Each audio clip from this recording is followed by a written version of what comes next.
and I couldn't help but just be like, holy smokes, he is spot on with that. Sometimes you make your first 100K and you think like nobody can tell you anything anymore. You're very humble, I can tell, because I know your book size. I know you're a freaking stud. Changes are gonna come, and how we're gonna handle them is what's ultimately gonna determine our futures in this business.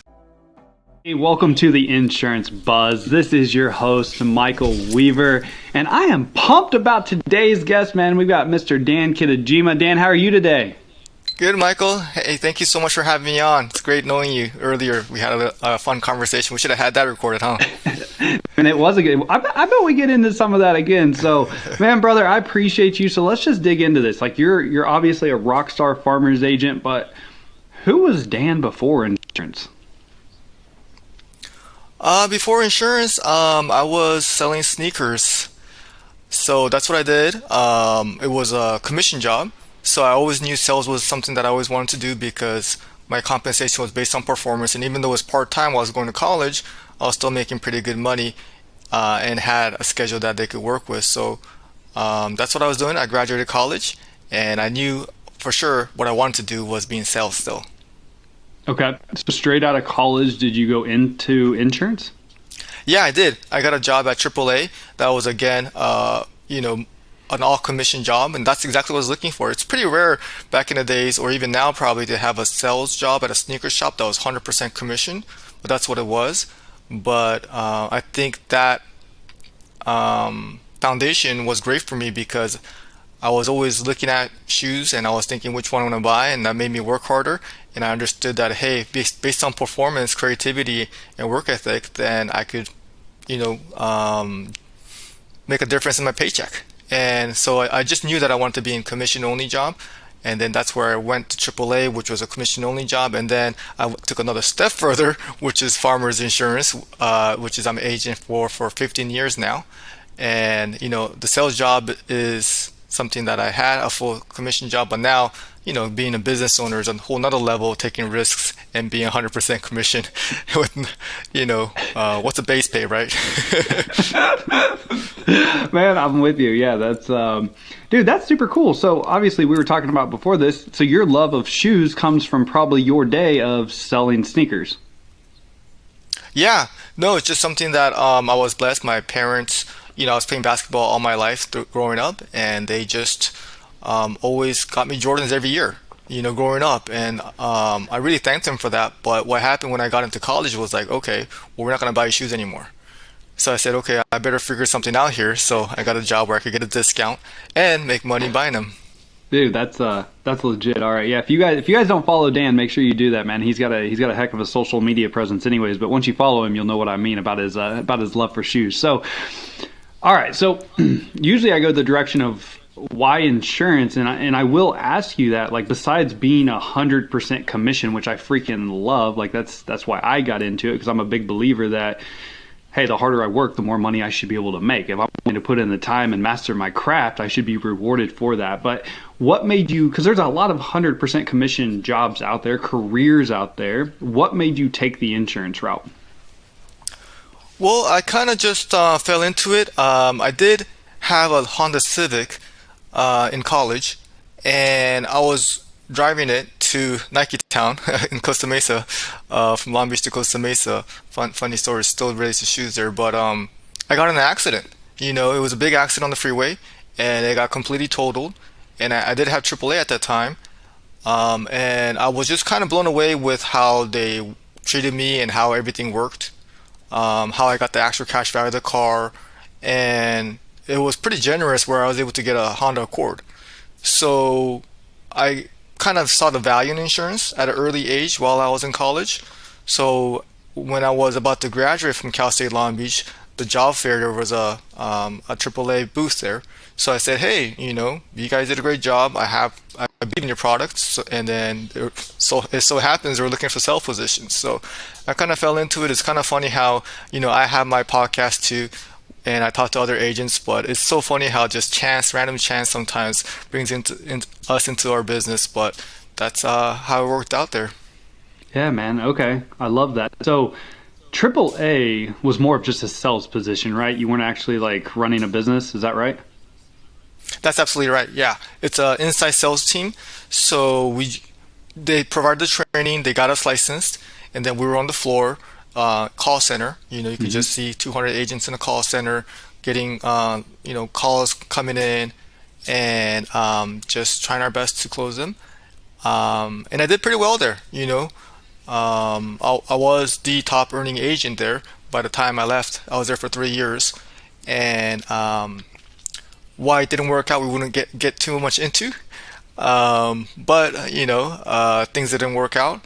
I think most of it was due to some of my uh, ego problems, I guess you could say, which I learned really importantly at a young age too. If you're doing really well, then you have to kind of control that, that you think that way and you're overvaluing yourself too much.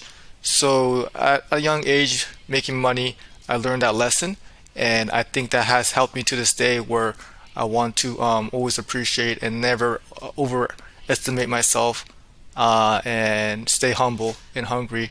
And when it didn't work out, I felt ready. I knew how to sell insurance, and I just wanted to start my own business, and that's where I started my farmers insurance agency 15 years ago.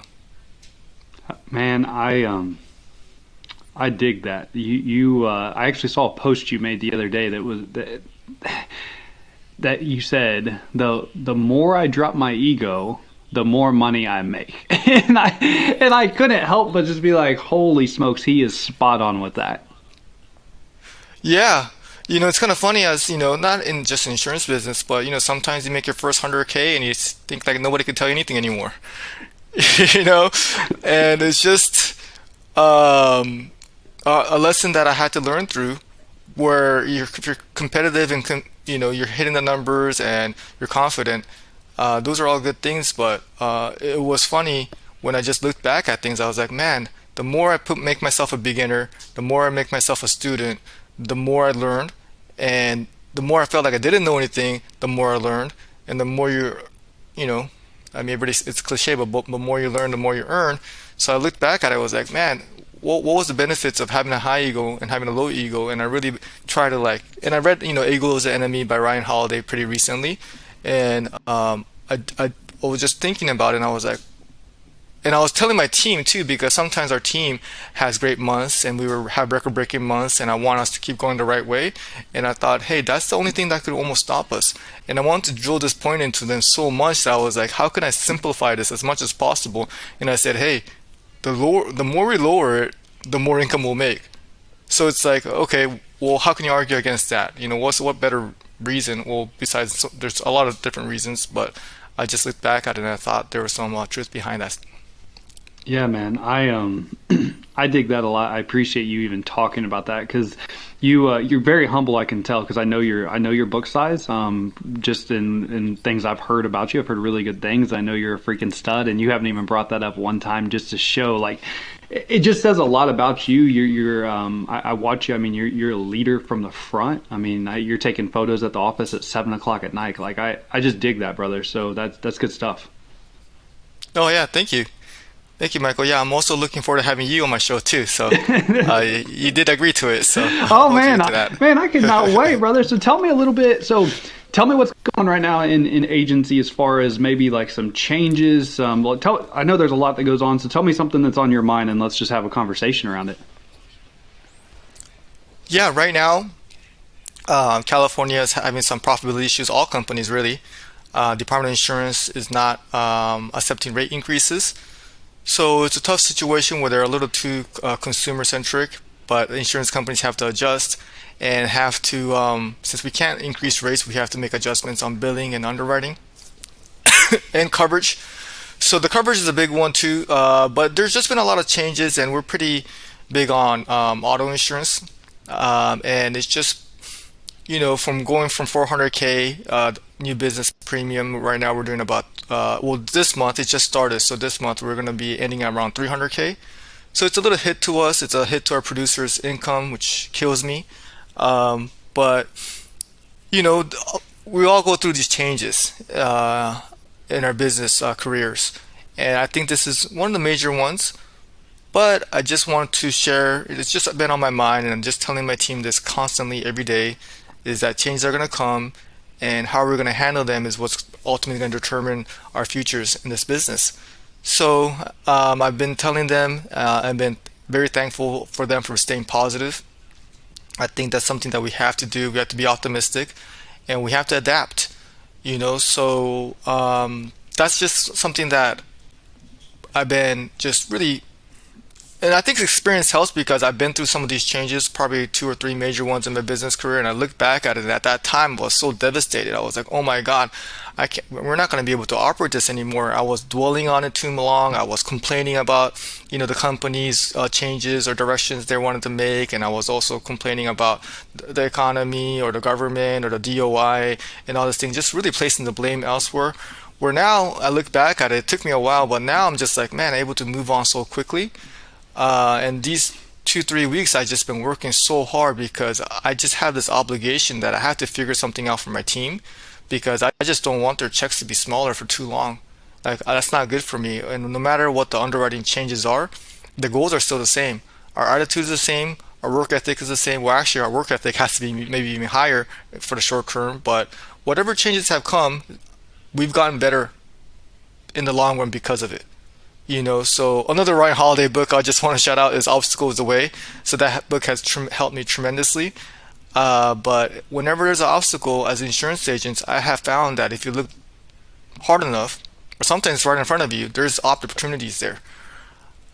So I just want to share that with insurance agency owners out there because changes is inevitable and how we deal with them is so critical. And I'm just really proud of my team, but I'm still, if you ask me what's going on with me right now, that's just on my mind right now. Like I just have to figure out a way for my producers to give them what I promised, which is I sold them a dream that they're going to be able to, reach their financial goals within my agency, and I have to come through with them at times like this. So yeah, that's what's going on right now. But I think a lot of other agents probably could relate to changes and obstacles. But I'm actually weirdly excited because this is where some of the best ideas come from, when your back's against the wall. And this is my chance to prove to the team because for a while everything was going fine and I was kind of like getting like kind of stale. Like I was like, what do I didn't have to do anything. I don't sell or service, and some of the things are on autopilot. So my value to the agency was like, wow, like I kind of needed more things to do. I felt like, so this is something that came, and I'm feel like I'm more ready for the challenge this time around than ever. So if you guys maybe are newer or lack experience of going through some difficult times in your agency, I just want to share with you guys through experience, you'll be able to look back and see that you're able to overcome these challenges before. Sometimes the challenges aren't as bad as you always think it is, and sometimes good news isn't as good as you think it is. So you just have to stay even keel and be ready for the challenges and do everything you can to handle them when they come. And you said so many good things there. I actually wrote down change is inevitable. Like that's the one constant thing you can count on every single day, every single week, every single year is change. And so how do you adapt to those changes? And then most importantly, how do you focus on controlling the controllables? Like how can you focus on what you can control? Because what you're dealing with right now, that's out of your control. That's out of your producer's control. And it takes me back to a stint in now not government-wise or anything like that, but just the company I was working with at the time got rid of investments for a period of time. And that was about 30% of my income at that time. And so I was like, well, how can we make that up? Like, what can we focus on to bring value to the consumer to where it's a win-win? What product can we really, really get super tight on and super like just master it to where, all right, we're going to focus on this and this will make up the income and ended up even making more money off of the product. And so, and I know that's all the thoughts that are going through your head probably right now as well, is like, okay, what can we focus on to drive results to where we can replace that income or even drive more income? Exactly. Yeah, controlling what you can control. But yeah, that your story kind of encourages me. 30%, that's a big deal for your revenue stream. So to have to overcome that and to actually increase it in the long run, that's kind of what I foresee happening with my agency. So that really encourages me that you were able to overcome that. Yeah, man, it was and I was an early on business owner. It was I was probably 2.5 years in, 3 years in. So like, you know what it is as an early agency Yeah. owner, the margins are tight anyways. And so I automatically went Mm-hmm. into just like, okay, how do we, because it was based off of bonuses and things like that as well. And it was like, all right, how can we not only replace this, but make more? And that's when we just doubled down on the life insurance game and really just became like super experts at life insurance. And neither here nor there. I love the thing that I'm digging though right now. Like I just picture you like when you're explaining your mindset right now. And I don't know why I got this vision of you, but I feel like you're putting on like your freaking helmet, your gear, and you're just like, I'm ready to go to battle, baby. Like, what's up? Yeah. No, yeah, that's what we get paid to do as leaders, you know. We have to figure things out and get shit done, you know. So I just really feel like that's our employees have the choice of who their employer is going to be, and they picked me, so I don't take that job lightly. And if I was like, okay, well, that's just how it is, or if I was in a negative mood, then I think maybe I will lose some employees, and they're so valuable to me, and I'm so thankful for them that and for agency growth, I think that's a key part of it that a lot of agency owners don't talk about is employee retention. So I think that's something that is on my mind at all times, and that kind of helps me act the way I do. And then also, I think when you really do care about your employees, and you get more creative, and you actually end up building a bigger agency yourself for yourself. Because if you're just thinking about yourself, then hey, like the renewals are coming in, and new business slows down for a little bit. It's not the end of the world for me, but their checks are based on their new business commission. And if you're always looking out for them, then you actually will build a bigger agency for yourself. If you're just looking out for your lifestyle, and your vacations and your toys and stuff like that, then you're actually, make decisions that will probably be good for you in the short run. And then there's nothing wrong with that. But my goals and ambition is to build a big agency, and I just actually get more fulfillment out of helping my staff have, happy lives with their families. So that's kind of what I feel like makes me happy. And don't get it wrong, it does come back to me by rewards of having a large agency. There's definitely benefits for my personal life, but I like to give first and then receive later.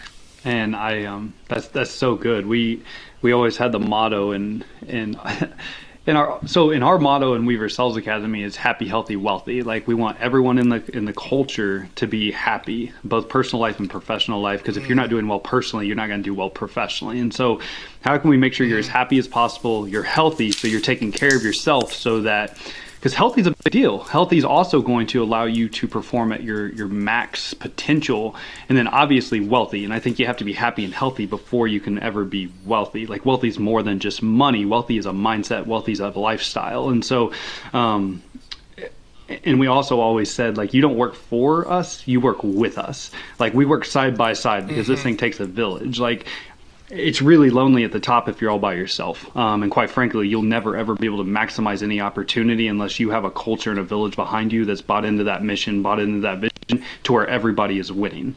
And that's exactly what I'm gathering from you. And my question for you would be, Dan, is so what are some things that you've helped us, like obviously anyone listening to this can tell that you are a very genuine, you care about your people, and there's a lot to be said about that, but what are some things that you've really done, one or two things maybe to establish the culture, or things that you continue to do to establish the culture you have? Yeah, no, before we get there, I mean, happy, healthy, wealthy. I wrote that down. That's awesome, Michael. In the order that's in too. That's awesome because I really believe in that. Especially the healthy. I think sometimes we kind of overlook that, but that's a huge part of the game. So that's the stuff I like to preach to my team too. But the way you broke it down and the order you have it in, I might have Thanks, to use brother. that. No, I love it. Still away, Yeah, no, man. I love Still it. away. Yeah. Next email I send out to my team is gonna go over that. But yeah, the culture. That was it, right? How to build the culture. Yeah, like one or two things maybe that you think these are definitely things that any agency owner, any business owner, like this has helped you really establish the winning culture you have today. Yeah, I think the first thing is, I would say it's just my personality or just how I've been, or maybe I get it from my dad. It's the work ethic part. That's just kind of how it's just a DNA thing, but it's just how I'm wired. So I think let's start from the top. And if I'm working hard, then I think it could bring up the work ethic level of the whole team. So I like to feel that we uh, we don't get outworked by anybody, and we just don't shy away from it. So, I think our producers, obviously not to my level, but I think compared to an average producer or um, what helps us win is just being just more hardworking, making more calls, and we track all these type of things, obviously, and just I think work ethic is a big part of our culture. And then just number two is just be nice. Be nice to each other, be nice to our clients, and just being a kind person. So I think you mix that.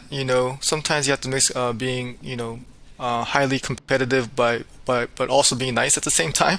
So that mixture of being competitive and kind, I think, is kind of like our formula when it comes to the big picture, when it comes to our culture. My man, you speaking my language now. I always said the harder I work, the luckier I get, baby. Like, bring it on. And then That's right. kindness, which is a really, really big. I think that goes overlooked, and I think that that's part of a leadership style as well. I know Gary Vaynerchuk, he's a big, like, he's always preaching kind, empathetic, things like that. And I think that's a really, really big deal. Number one, you should just be a kind human being. What you put into this world, you get right back out of it. But people in today's, I think, work environment, they are looking to be led by a true leader, not a boss. All right. Like there's a difference between a boss and a leader. And I think you're hitting it right on the head. Part of that is leading from the front with the work ethic, but also the empathy piece, the kindness piece. Like, are you a good human being, or are you just like over here, like, doing the whip, like, come on, do your job, or go somewhere else. Like, and I think there's a difference.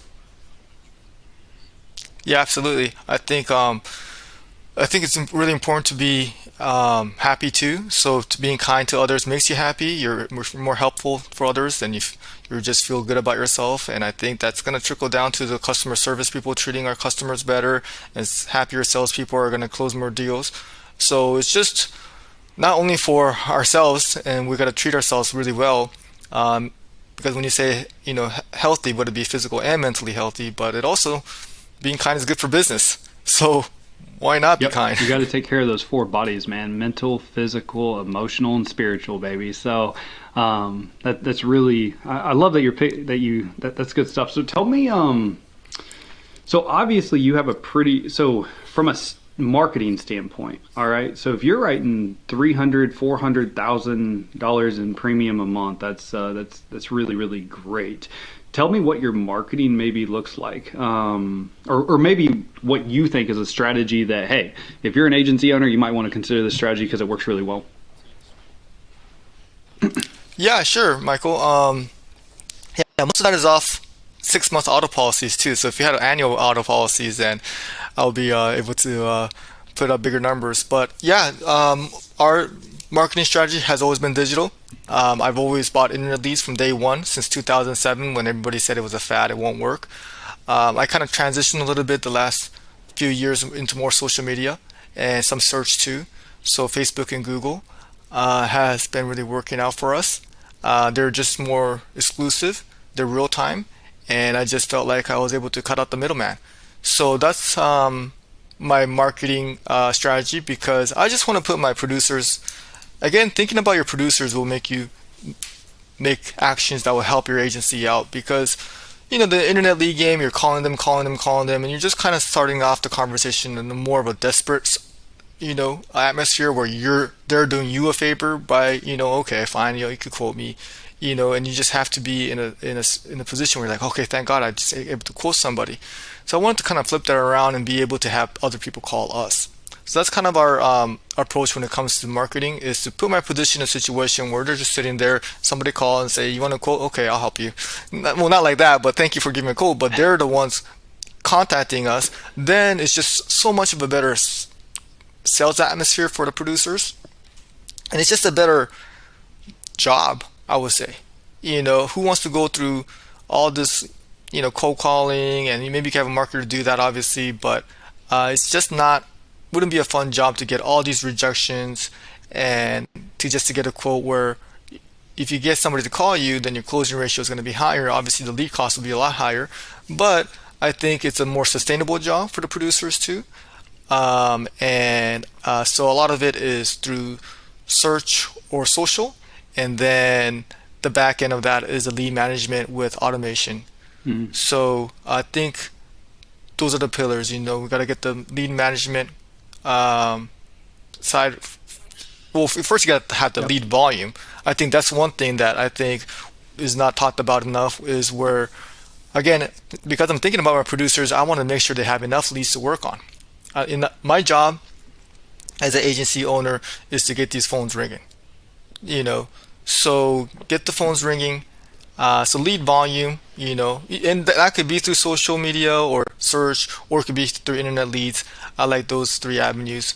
And then it could be then the lead management system has to be Mhm. working, and the third piece is the producers. So their mindset, their compensation plan, their training, their skill level, their expertise, and their motivation. So once you have those three things working, so those are the three things that I'm almost looking at to make sure we have a system that's running together to have a Yeah, successful man, sales I team. dig that. So, and honestly, like I actually entered the insurance business back when like 2010. So internet leads were a super hot topic, and that's all we had in the office. And so, I love the fact though that you're not using internet leads as your sole marketing source, which is where I find a lot of agency owners really can get into trouble because sometimes internet leads, in my opinion, can turn sharks into goldfish really, really quickly to where producers are just expecting like to be dropped. Whereas you're doing the same approach only with better leads, like social media, SEO. That's literally how we built our business as well. Like we never, and I told you this, like we never did the internet lead thing because I did it as a team member and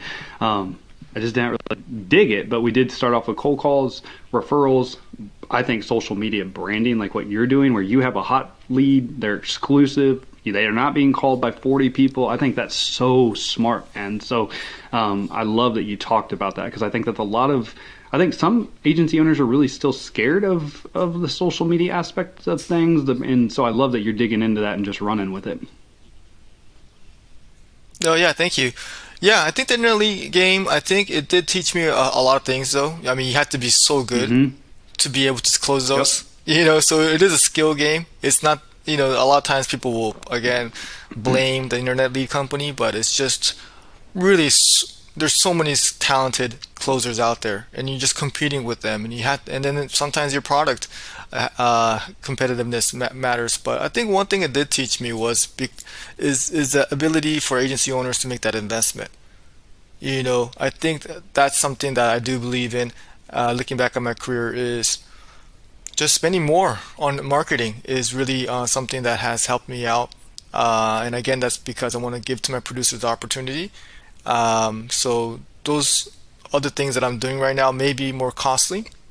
And I think maybe agents also have a fear of those things because they're a little worried about, striking out or being a beginner or being uncomfortable and not knowing anything about it. But anytime I go into, and even right now, while we go through this change, kind of goes back to the ego thing. I'm okay with being a beginner. I'm okay with sucking at this. I'm okay at losing money because I'm not good at it in the beginning. But I'm just curious, and I just want to figure out something that works because if you're afraid of striking out, you're not going to hit the home runs. And really, you could find one marketing campaign and have 99 losers, but that one marketing campaign could just change the trajectory of your agency forever. So I'm willing to go through the L's so I could find $1 million Right. marketing campaign, so I can make the M's. That's right, man. And you've said that, man. And we getting buzzed on the buzz today, man. So I love this. This has been so good. So I got to ask because you've said you're okay with being a beginner, losing, learning. I love all. You're not okay losing, but you're okay taking the L so you can find the W. Like I get that. So tell me maybe some things that you do just to help keep your mindset right, keep that growing just mentality. Like I'd love to know what you're doing. Yeah, well, I think just exercising is super underrated. So I exercise daily. So I think having consistency in my schedule, what time I eat, what time I get to the office, and what time I get home, and what time, time blocking just, duties, and when I set up my meetings, um, and just staying grateful. I think that's one thing that helps me stay consistent too, is just staying grateful. But those are just the type of things I do to what was the Just original no, you question? answered it, man. So you got your daily habits. Yeah, Your daily habits are what keeps your yeah, mind daily sharp. habits. Mind sharp. Yeah, yeah. I think, and it's just fun. I think just having fun at work. It's just so fun to grow your business and to look at numbers and look at your statistics. I think maybe looking back and following, sports heroes and baseball cards and things like that. It's just fun to look at statistics and see your progress. So I think just being on top of where your numbers are and just having daily habits, it's just I just don't feel like I need a vacation because I just enjoy what I do, really.